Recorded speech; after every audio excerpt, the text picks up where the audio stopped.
Hi YouTube family. It's been a while. Apologize for that.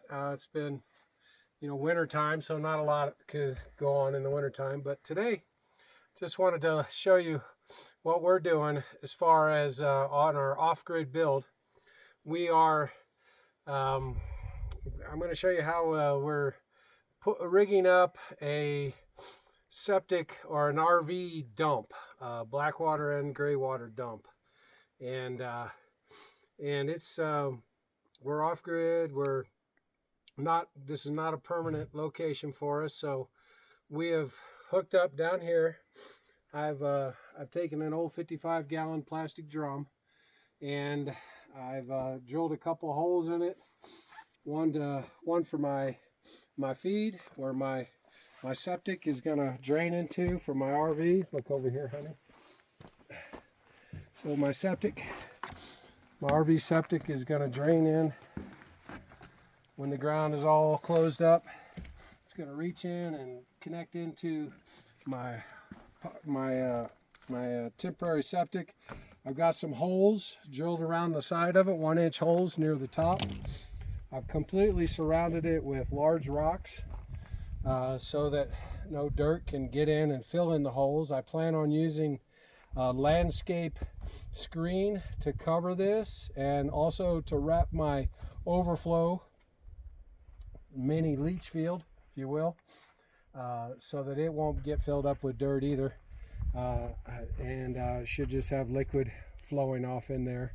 But it should work pretty good for us here, and very simple, pretty much free.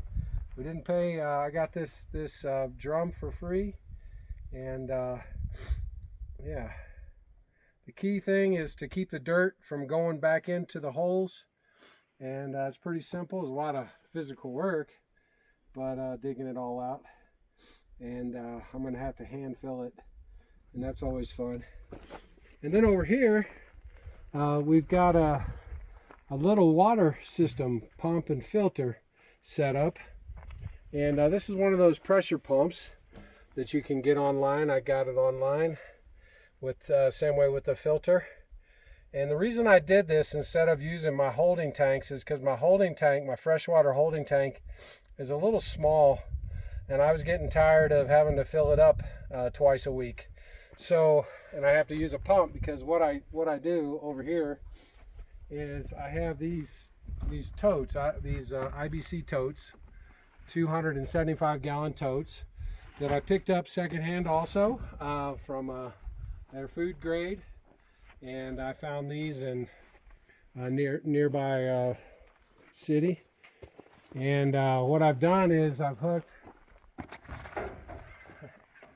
got me a pipe down here with a footer valve at the bottom of this pipe hooked up to my hose, and it got a little cold here, so I use one of these hoses that will keep you from freezing when you plug it in. And so, you like my nice plug? Juniper sock. So anyway, I've got two of them, just, one, so I can just switch over to the other one when I need to. Right now, I've only got that one full, and this one I have to fill up, and then I just go to our local water source and fill up an empty tote that's just sitting over there in my truck and pump it out. Got a little pump, and so now this water system is a lot nicer, isn't it, honey? Yes, it is. I love it. We have we don't have to worry about our water consumption as much. We can take showers now. We've got better pressure. This pump is a little newer, a little stronger. You got to be careful with going with a stronger pump, but we certainly enjoy the additional water pressure. And I've hooked it up to my RV here.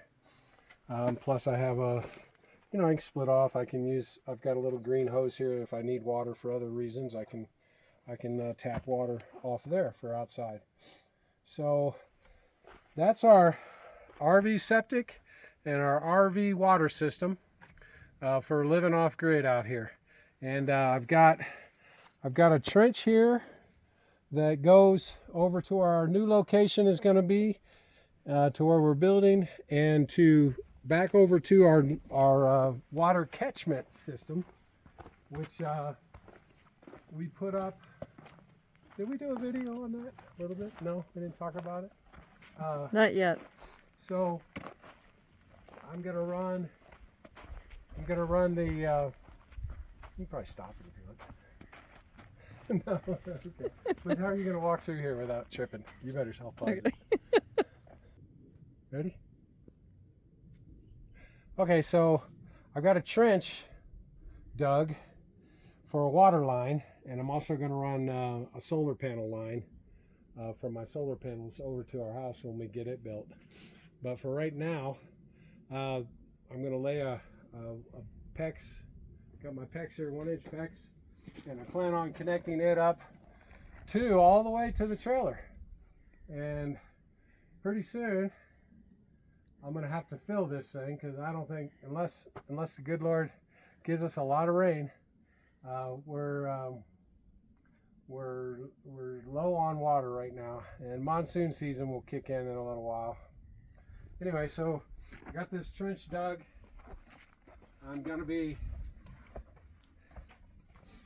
connecting I've got my water catchment here for my gutter. This is a this little, can you come over here? Not easily. You hear my wife scream. Can you see this pipe? Yes. Sort We of. can see it just fine. Okay. So I got a T here, and this is for catching about 2.5 gallons of water, and then it's got a little bitty needle valve at the bottom. It's not even a valve, it's just a hole, a pinhole. And what happens is when you get a good rain, the first 2.5 gallons fill this up. There's a ball, there's a little ball inside this tube, and it goes up, and the water makes it seal. And so that's how you drain off basically any of your dirt that's been on the roof. And then the water is going to come into my big Bertha here. And then I plan on hooking my valve up here, dropping down 3 feet. I don't think I made 3 feet all the way, so I got to do some work here still. My machine couldn't get it any deeper, so I got to do some handwork, chisel or something. I'm not sure. I'm not looking forward to it though, with my jackhammer. And so this is a part of our water catchment that I'm going to be using to bring water over to the house, and also water over to our RV. We're going to be using rainwater, but we also have well water that we have access to that we can haul. So, you know, living off grid, you want to be self-sufficient. That's your first steps, right? Have your own power, have your own water, and have your own septic setup. That's all. So until next time, God bless you, and the best is yet to come.